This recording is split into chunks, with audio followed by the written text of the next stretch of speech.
keberadaan kita itu jadi berkat dimanapun kita berada. Tujuan yang lebih besar, yang pertama adalah gini. Tujuan kita dalam berbisnis ataupun bekerja adalah supaya hidup kita ini berguna bagi sesama. Katakan sama-sama, hidup saya harus berguna bagi sesama. Katakan ke kanan kirimu, hidup kamu harus berguna bagi orang lain. Amen. Kita baca sama-sama. Yohanes 15 ayat 16. 3, 2, 1. Bukan kamu yang memilih aku, tetapi akulah yang memilih kamu.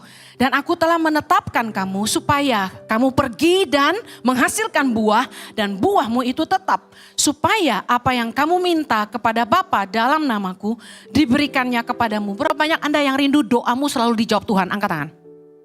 Lihat apa kerinduan Tuhan buat hidupmu. Sebelum doamu dijawab Tuhan, kerinduan Tuhan adalah Tuhan mau hidupmu berbuah. Katakan amin. Apa artinya berbuah? Artinya hidup kita tuh berguna, bermanfaat, memberi dampak.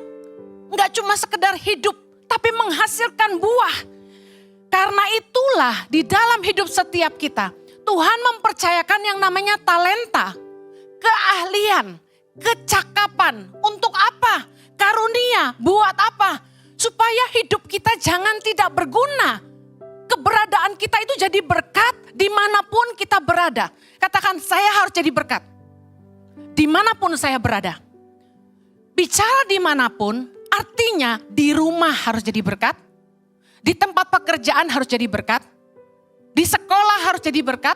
Di kampus harus jadi berkat. Di komunitas, di antara pertemanan harus jadi berkat. Di gereja harus jadi berkat. Di kota harus jadi berkat. Di bangsa ini harus jadi berkat. Katakan amin. Katakan begini, saya bukan sampah, tapi saya orang yang berguna. Titus 3 ayat 14 berkata gini, dan biarlah orang-orang kita juga belajar melakukan pekerjaan yang baik untuk dapat memenuhi keperluan hidup yang pokok, supaya hidup mereka jangan tidak berbuah. Lihat, setiap kita harus kerja, supaya hidup kita itu jangan nyusahin orang.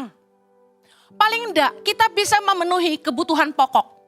Artinya gini, hidup tuh yang penting-penting aja. Jangan yang boten-boten bahasa Jawanya. Kita selalu bilang gak cukup, kenapa? Karena kemauan kita terlalu banyak.